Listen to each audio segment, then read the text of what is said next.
Welcome to the Motherhood Alliance podcast, the podcast dedicated to empowering moms and families on their health and wellness journey. I'm Brittany Suttner. And I'm Andrea Rinkus. Together, we're here to explore holistic approaches that go beyond conventional medicine. Each week, we dive into topics that matter most to you. Everything from nutrition and mental health to alternative therapies and natural living. And whether you're a new mom navigating the early stages of parenthood or a seasoned pro looking for new ways to support your family's well-being, you're in the right place. Even better, all of our guests are local small business owners who you can actually talk to and work with. You can learn more about today's guest and connect with hundreds of other health and wellness professionals through our informative and easy-to-use directory at motherhoodalliance.com. Before we get started, keep in mind that this podcast is for informational and educational purposes only and is not a substitute for personal healthcare advice. Please consult your healthcare provider before making any changes based on the podcast content. Thank you for joining us on this journey. Are you ready to help your family thrive? Let's get started. Hi, we are Britt and Drea from motherhoodalliance.com, and we are excited to welcome you to a 4-episode series with Dr. Srikar Karanam, who is a board-certified emergency medicine physician and the owner of Revamp Hormone Replacement and Weight Loss, a small business based out of the Appleton area that specializes in bioidentical hormone replacement therapies and both medical and natural weight loss solutions. After his residency was finished, Dr. Srikar embarked on a personal health transformation in which he lost over 40 pounds. Through that experience, he discovered that there is a significant amount of conflicting information that people oftentimes need to sift through when on a wellness journey, and he wanted to give people better support and information. So while continuing his work as an ER doctor, he established Revamp in February of 2024. Outside of work, Dr. Srikar considers himself a foodie and loves traveling, hiking, boating, snowmobiling, and camping with his wife and 2 dogs. We recommend listening to this 4-part series in order as the content covered in the episodes do build upon each other. With Dr. Srikar's expertise, we are excited to help you feel informed into the sometimes confusing worlds of hormones, PCOS, weight loss, and more. So let's jump into today's conversation. Hey everyone, welcome back, and welcome back to Dr. K. Well, thank you. We're excited to have you back. You have been a wealth of knowledge, and we're excited to continue talking about hormone replacement. But in this episode, we're talking about a little bit more specific instances that are pretty common in today's age. So we're going to be diving into PCOS and how hormone replacement therapy could potentially help that, as well as cancer. But let's start with PCOS, the bare basics. What is PCOS? What does PCOS even stand for? And what causes it? Sure. So PCOS is polycystic ovarian syndrome. It's actually kind of old terminology because when people first started looking into this, first thing they noticed was people with PCOS have a lot of cysts on their ovaries. So that's how the name kind of tend to come out of. It is essentially a genetic disease. So it's not something you could really prevent. Of course, there are a lot of things we can do to optimize your health, but unfortunately, you kind of tend to be born with it. Usually pops up right around puberty. That's when your sex hormones are really active, and that's when you have the peak amount as well, and that's what kind of brings it up to the surface. So PCOS is essentially symptoms that kind of conglomerate together, and very recently, within the last 10 years, when we figured out what the underlying cause is. So the underlying cause is actually insulin resistance. So it really doesn't have anything too much to do with your sex hormones themselves. So what happens is you have insulin resistance, which means your pancreas creates a lot more insulin. And insulin itself is also a communicating hormone. So a lot of times we just think about diabetes, it kind of keeps your sugars in check, but it also interacts with every single organ in your body. So it essentially affects your thecal cells. Thecal cells are in your ovary, and that increases the amount of androgens. Androgens is another word for essentially testosterone, put in layman terms. And when that starts happening, that levels goes down, and now that kind of throws off all the other signaling that tells your brain to produce more estrogen progesterone, because now your brain thinks there's not enough of it or too much of it. So it kind of goes haywire as well. So it essentially gets into this really crazy circle that you have to force break it. And PCOS is also, it's really hard. It's also a scale of symptoms. And that's what makes it really, really challenging to diagnose. Most of the time, when you walk into a room and you see someone that's what I'll call like a linebacker look. They have like really broad shoulders, really big, heavy, more on the obesity side. They have facial hair. That's like a very clear-cut PCOS. But on the other side is you can have someone that doesn't have any physical characteristics, but then they get diagnosed because they're trying to get pregnant, and then they start having miscarriages. So can someone develop, is PCOS something that's developed based off of potentially lifestyle choices? Because you can develop insulin resistance based off of your nutrition and lifestyle choices. We could have a whole conversation on insulin resistance too. Ooh, yes. Or is PCOS more like type 1 diabetes, where it's something that you are born with and then you have to figure out how to manage the symptoms? So it's more, right now the trend thought is more around you're born with it, but then we can do a lot of things to pretty much minimize symptoms. It's not something you can completely cure, but it's something that once you're more active and really be aware of it, then you can pretty much completely resolve it. So once again, it's a really big scale. It really depends on where we are at. So it's almost like type 1 and type 2 diabetes, kind of like a to put like a layman terms, right. I think I've heard PCOS being referred to as type 3 diabetes. That's pretty much once again, it's a common terminology to use. Yeah, it's not completely true, but once again, it all comes down to insulin resistance. Right, insulin resistance. Yeah, so I akin it to like more like type 2 diabetes, where if you start working on the core of it and then help manage the other parts of it, then we can kind of get you back to optimal health. Do you feel like PCOS is on the rise? Is it more common nowadays, or is it just that it's maybe had like the same level of impact on humanity? It's just that people didn't really know what it was or how to manage it. Where do you feel like it lines on that scale? So I think it's really multifactorial. I think people are more aware of it in general now, because that's not a word that my mother didn't know what it was. So like it's not a word that was even used back then. And also it's lifestyle has a big effect to it as well. Now we're eating more processed food. It's kind of coming up more to the surface. I mean, back in the day when you had subsistence farming, you really didn't have enough food to even cause insulin resistance. So now that we actually have more overnutrition, I think it's coming up more to the surface. So now we have to address it. Well, and you're talking like insulin resistance too. A lot of the sugar and the things that are processed foods, that's, again, we could have a whole conversation on that too, I'm sure. We could talk about hours about that. So if PCOS is primarily caused by insulin resistance, where do you come into play? Yeah, so my job is really to, first diagnose the dysfunction, and because without a clear diagnosis, we don't know what the treatment plan is going forward. And it also depends on the scale of the symptoms as well. So let's say for someone, we talk about a stereotypical PCOS patient, morbidly obese, facial hair, really significant insulin resistance, might have diabetes, heart problems. The first thing I do is first we got to get the lifestyle changes. They have to be on a very strict diet. Unfortunately, they can't use processed foods because they can't afford to do it anymore. And then we drop the weight pretty quickly, in a healthy manner.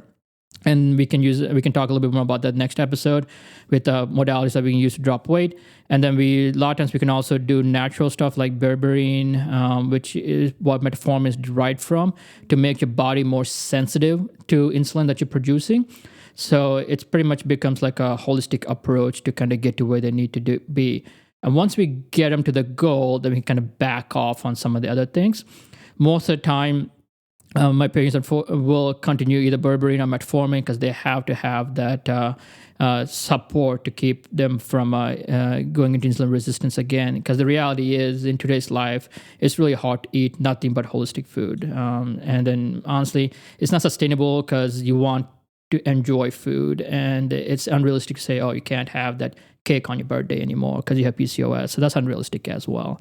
So it's pretty much a holistic approach. What's the timeline on that journey? So let's just say someone came to you because they were having a challenge with infertility, right? And they knew that they had PCOS, or you diagnosed them. What does that timeline kind of look like on helping them heal? Yeah, a lot of times usually about 8 to 12 months will be the big journey. But I also like to, if you talk about fertility in particular, let's separate things a little bit first. So if you talk about just PCOS, you're just having symptoms or have effects of PCOS, usually takes about 9 months to 12 months to kind of get you back to your ideal body weight goal and get your lifestyle to a point where you really don't need me anymore. That's usually because it's a long process to kind of get there. The second part is since it does affect fertility, I always recommend patients that they really need to have a close conversation with either a fertility specialist or their OB, get them involved in the process, because fertility itself can be from endometriosis, so you can have uterine fibroids, or you can have early menopause and you don't know about it at all, because some women unfortunately go into perimenopause period in their 20s and they don't know about it. So that's a whole nother conversation that we have for fertility itself. That's really interesting. And I feel like, but just even to have a conversation like this and be like, oh, you can help is going to give a lot of women hope, because I mean, I can think of at least 3 people off the top of my head who have talked about that they have PCOS. Yeah, a lot of times it's just educating. That's a big part of my job in my consults, is educating and laying out step by step. Hey, here's what we need to do to kind of get you back where you need to be. And I usually let my patients kind of pick and choose how they want to approach it. The goal is to get to the whole process, but we need to have a starting point. And the starting point is the biggest challenge of getting started. As you guys know from personal training, getting them into the gym is the hard part, getting the starting point. So once we start, then things tend to kind of just fall into place. You get motivated, you start noticing effects. Honestly, the biggest one is really the weight gain, because they put on weight really quickly and they're morbidly obese. So once we start actually dropping their weight, now adipose tissue makes estrogen and progesterone, and it decreases testosterone as well. So once that starts melting away, then your hormones start balancing a little bit more. And so that tends to really kind of, once again, falls into this big cycle. We had to break the cycle, but we had to start a new cycle that's beneficial. Mm-hmm. And if for those of you who are listening are intrigued by what he just said about weight loss, we are going to be talking specifically about weight loss in the next episode, both medical and natural options for that. So stay tuned for that. But one more question for PCOS specifically is, are you supporting a woman during pregnancy? No. So for that, I can give them the resources, and then I kind of point them to the OB-GYNs in the area that support, mostly in that. And we do have some excellent fertility doctors in the area that do phenomenal work that people see from all over the world. So I give them referral for that. But I do help them start in the process, and at that point I do mostly education. Because they really need that expert help. Sometimes, once again, as we talked about, it may not be PCOS, it may be endometriosis, uterine fibroids, or it could be dysfunctional ovaries themselves. You can even have what they call essentially your fallopian tubes can get obstructed with the mucosa or some other growth, so they may need a surgical process to that. So it can get quite complicated. So for that to give the best results, I kind of get my patients to where they need to be. Okay. So for someone who may not know that they have PCOS, what kind of symptoms, other than weight loss, weight gain, other than that, what should they specifically think about seeing you and being like, I might have PCOS, and then be like, I need to see him and have you diagnose me if this is the case? Yeah. So the biggest one is going to be irregular periods. So if you have very, very regular periods, that's a good sign. If you have very irregular periods since you were a kid, since you hit puberty, they're all over the place, then that's one of the signs you have PCOS. The other one would be like abnormal facial growth, like more hair on lips and chin, not just what we all not naturally have, both men and women. But you're like, hey, I need to keep shaving like every 2 days or every 3 days. It's not normal. My friends aren't doing this. So that's usually another big sign. The other ones also, you look in the mirror, you feel like I have very, very broad shoulders, which doesn't seem natural, or built more like a boxy look. May not be overweight, but more of a boxy look. That's a big one. Another really big one is horrible menstruation. Like most women, of course, is not the most pleasant experience when you're having a period. But for some women, it knocks them down to the ground. Like they can't get up, they can't walk, like they can't, even with the medications, they have an absolutely horrible time. That's also another big clue that you may have PCOS. Okay, thanks for reiterating those. We do also want to talk about how hormone replacement therapy could potentially help in a cancer journey. So tell us more about that. Yeah, so cancer, it's in itself, it's very complex. But the biggest one I really work with is prevention of cancer. We can kind of touch base about some of the other specific cancers as well. So with all the new measures coming out that shows as we get older, we tend to get more cancer cells. One of them is because of sun radiation. Your body is breaking down, as I like to put it. It puts you at higher risk for cancer. The other one they also notice is because when your hormone levels goes down, your immune system that naturally fights cancer, because your immune system actually finds cancer cells and kills them. Otherwise, we'd all be getting cancers in basically as soon as we're born. So your immune system become natural T cells, kill your cancer cells. So when we optimize hormones, we always notice that, hey, people are much healthier and they put them at much lower risk for cancer. The other one is also endometrial cancer and breast cancer for women. There's I don't know if this is like a real causation, but it's more for correlation that there's a reason why women have more breast cancer once they hit menopause. That's why we do the yearly screenings. Once there's a lot of studies that says when we start them on hormone replacement with both estrogen and progesterone, that actually prevents cancer from occurring or keeps it at the bay. So there's actually quite a few studies coming out that really support that aspect, that cancer prevention is the big one. There are also some, then it's kind of getting into little weeds, is, for example, some prostate cancers will get worse with testosterone, but the treatment is actually testosterone. So it really depends on what kind of receptors you have. That's why I recommend seeing an oncologist that specializes in this particular cancer, or seeing an oncologist that has more of a holistic approach. And if someone's in that period, hey, that they don't know where to go, ask them to reach out to me, then I'll be happy to point them in the right directions with my contacts, seeing who kind of works in that area. So on that note, if prostate cancer, you said some men need more and some men need less. Yeah.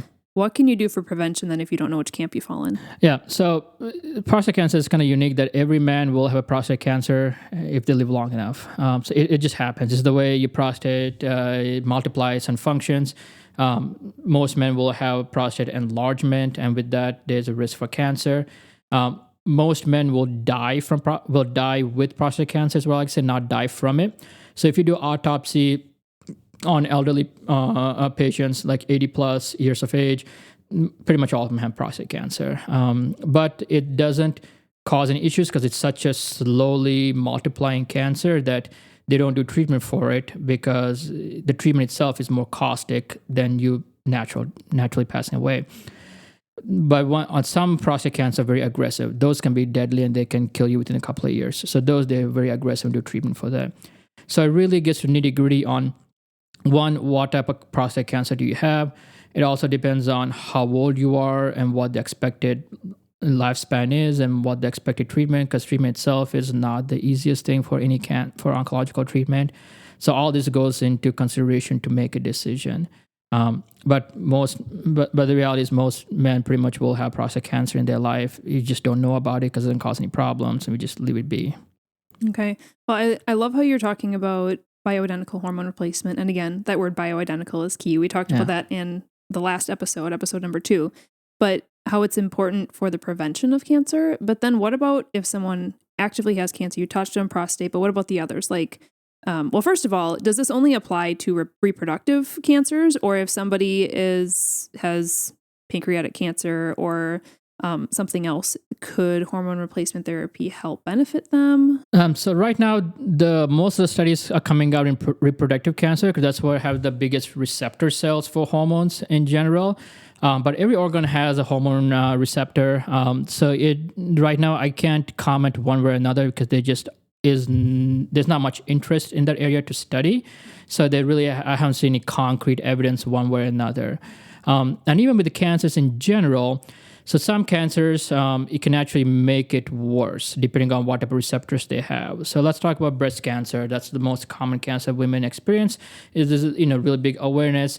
Right now, the success rate for if you catch breast cancer early is pretty much coming close to like 90% to 99%. Like it's phenomenal if you catch it early enough.